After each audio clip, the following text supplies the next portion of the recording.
There is a serious issue with how quote-unquote smart characters are written in media. There are lots of examples of supposedly genius intellect characters across various movies and TV shows, but I find that a lot of the time, these characters don't actually feel intelligent, and often end up being disappointing or straight up lackluster.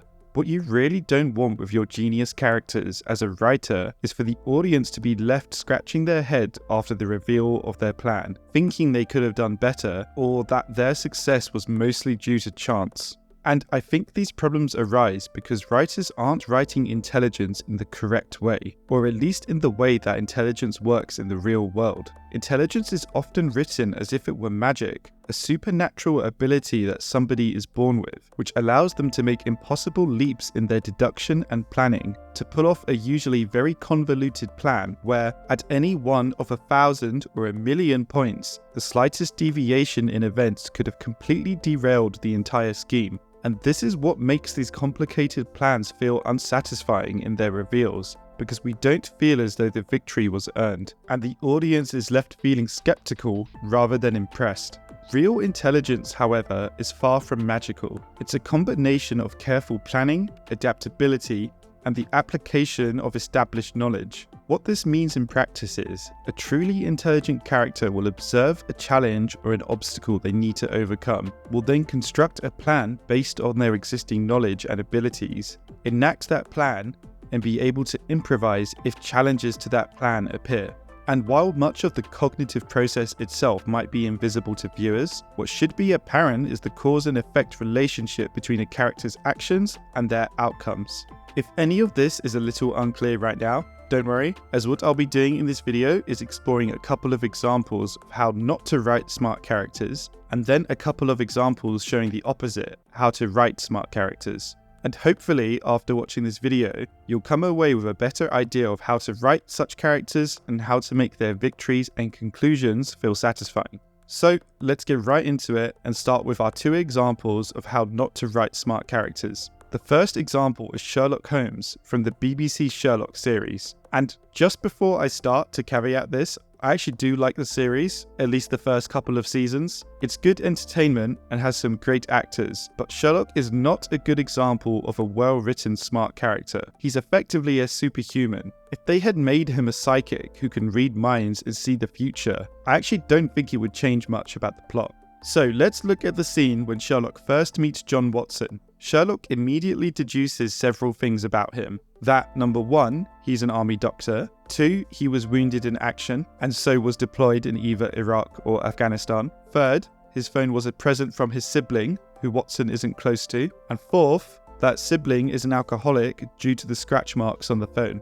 And of course, because the point of the scene is to show how clever Sherlock is, he's right about 99% of his conclusions. However, the problem with the scene is that Sherlock isn't actually deducing anything. And actually what it ends up doing is highlighting the show's misrepresentation of intelligence. What Sherlock is actually doing is making a mixture of guesses and assumptions based on observations, and then presenting them as irrefutable facts. And because he speaks with such authority, because the show usually shows him to be right, we almost forget that for any one of these observations, there are dozens, if not hundreds, of alternative explanations. Sherlock's true impressive ability here is that he's clearly hyper-observant, able to pick out lots of little details about a person, but his actual deductive ability is shown to be so superhumanly accurate that it's effectively a superpower, or a supernatural ability. And we can do a little exercise here to illustrate this. I'm going to come up with my own set of conclusions about Watson, based on the observations that Sherlock made. So, number 1, I think that Watson works for a charity group like Doctors Without Borders and has travelled to conflict zones, explaining his stern demeanour. 2, I think Watson enjoys outdoor activities and tries to keep himself physically fit. He enjoys activities like gardening or cycling, explaining the tan on his face, but not below the wrists. 3rd, Watson's limp was due to an injury he suffered whilst volunteering for the charity, or for some kind of traumatic event he witnessed whilst working for the charity. And 4th, I think the phone was a gift from his father, who I assume is some kind of businessman who travels a lot due to the sophistication of the phone, and I believe his father suffers from Parkinson's, which would explain the scratch marks, and gifted the phone to Watson in an attempt to bring the two of them closer. Now, I'm no Sherlock Holmes, but it seems to me that at least some of these are just as likely as Sherlock's conclusions. The only difference here being that Sherlock supernaturally knows the correct answer out of dozens of plausible scenarios. If Sherlock was a genuinely intelligent character in the realistic sense of the word, he'd likely need to either do some actual investigating or ask some follow-up questions to help narrow down the plausible explanations and arrive at the truth. And this is what distinguishes a character with true intelligence from a character with magical intelligence. They make initial observations, they form hypotheses based around these observations, they then seek additional information to test these hypotheses, and then they use inductive reasoning to arrive at the most probable conclusion. And this comes back to the idea I was talking about earlier of cause and effect. There's a fun quote from author Terry Pratchett, which is actually really relevant to this. It's too long for me to read out and I don't want to bore you, so I'll just flash it up on the screen now if you're interested. But in short, he's basically saying the same thing, that there are always multiple plausible explanations for any given observation. Let's now talk about the second example, who is Sister Sage from The Boys. And it was actually because I just watched season 4 of The Boys recently that this whole topic for the video came up in my mind again. So just to set the scene, Sage is introduced as the smartest person in the world, and going off her own claims, she is apparently able to casually cure climate change and cancer if she really wanted to. At the start of the season, she is recruited by Homelander because he is sick of being surrounded by sycophants and is kind of stuck on what to do next after taking over Vought. But then midway through the season, he dismisses her after deciding she isn't useful to him anymore. And then at the end of the season, she returns and claims that everything that happened throughout season 4 was according to her plan, albeit, and I'm quoting from her here, with some curveballs. Now, the big problem here is that we don't personally see or experience Sage's plan taking effect. We are missing that visible principle of cause and effect, of seeing Sage take action, the resultant outcome, and then her further actions based off of that outcome. And because we never really see her doing much to accomplish her plan, when she makes her claim in the final episode, you're left just thinking, really? It was impossible for her to predict or control all of the numerous chaotic actions taken by several different people across the course of the season. We don't have to go through everything, but here are just a few of the things I feel like she had no control over. So firstly, she had no plan to get rid of Newman, even though apparently that was part of her plan, and she just got incredibly lucky that Butcher in the final episode was able to do this. Secondly, she deliberately lied to Homelander about A-Train being the leak, and she had no contingency for if he had just decided to laser her on the spot, which we've seen him do to other people who lie to him. And final quick example is that she had no way of guaranteeing she'd get the incriminating footage of Singer, which would send him to jail. She really just got lucky that he spoke so brazenly about his plans in the bunker, and also really lucky that the shifter was able to capture it clearly as a recording and didn't get caught.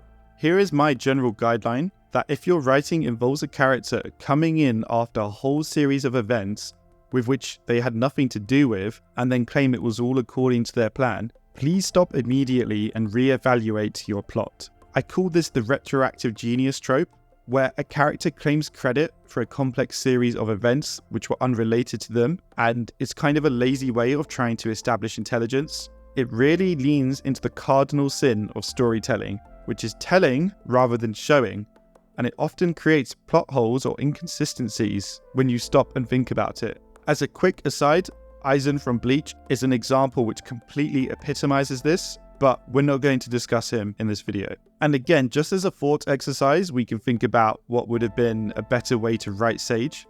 So firstly, she should have been shown making predictions and preparations early in the season. Secondly, she should have been able to demonstrate her adaptability when plans inevitably go awry. Thirdly, she should have been revealing incremental steps of her plan as the season progressed. And finally, and perhaps optionally, I think it would have been interesting to see some failures or miscalculations in her plotting, which then would lead back into point number 2, where she can demonstrate her adaptability. And I think writing Sage in this way would have created a more believable and satisfying portrayal of a highly intelligent character, one whose brilliance is demonstrated through actions and outcomes rather than seeming omniscience. Let's now go through 2 examples of what I'd consider good writing for smart characters. So the first example is Tyrion Lannister in Game of Thrones. So after becoming the Hand of the King, Tyrion is in a position where he knows somebody is leaking information about him, but he doesn't know who it is. All he knows is that there are 3 likely candidates. How would you identify the right person? If this was Sherlock, Tyrion would simply walk into a room with all 3 of them gathered and identify the culprit instantly, probably through something like their sweat volume, heart palpitations, pupil dilation, possibly even going off the state of their clothes or their choice of perfume. And if it was the boys, Tyrion wouldn't even be seen on screen for the rest of the season. Somebody like Ned Stark would discover who the spy was, and then Tyrion would return in the final episode and claim it was all according to his plan. But what Tyrion actually does, because he's a smart character written smartly, is he comes up with 3 different versions of a plan he's supposedly forming. He then feeds this plan discreetly to each of his 3 suspects, and then can tell who the culprit is when their version of the plan is leaked. And this follows the concept of intelligence we discussed earlier, rather than being a superhuman prescient ability. And we can also see the clear concept of cause and effect in play. Step 1, identify 3 possible suspects. Step 2, come up with a plan to feed unique stories to each suspect. Step 3, approach each suspect individually and feed them the information. And step 4, upon receiving information of who the culprit is, confront them. Each action flows into the next, and the resultant payoff is satisfying because it feels genuinely smart, and because the audience is privy both to his plans and his actions. It demonstrates logical problem solving, strategic planning, and utilization of the available resources and information. The next and final example is Moss from No Country for Old Men.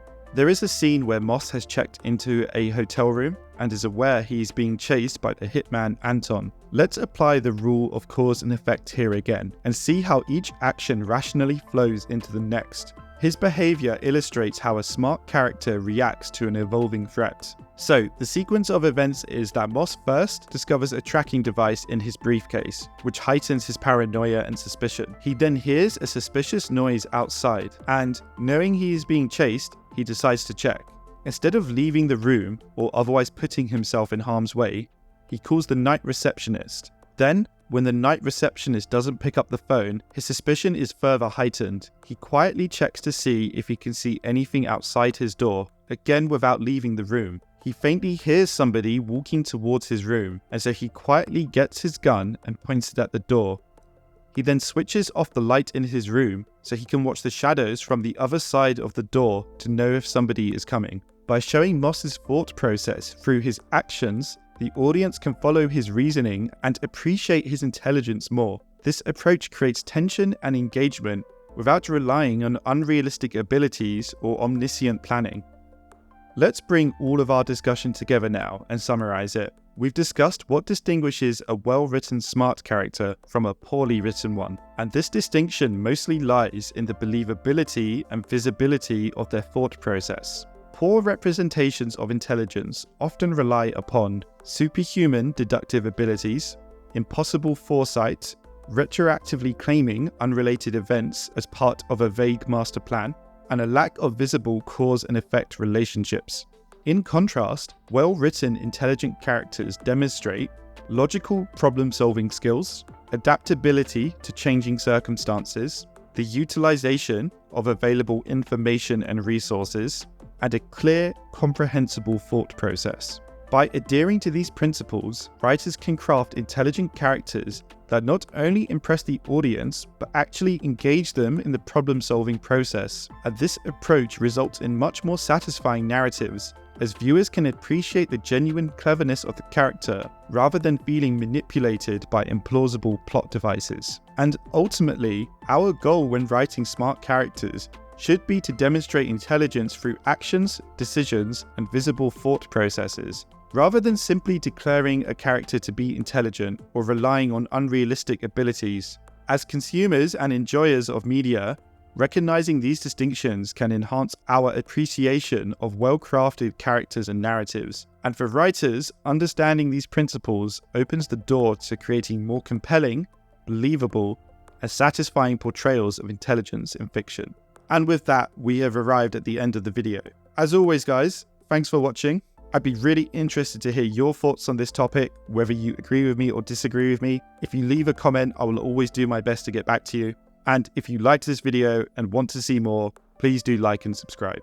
Other than that, thank you again for watching and see you next time.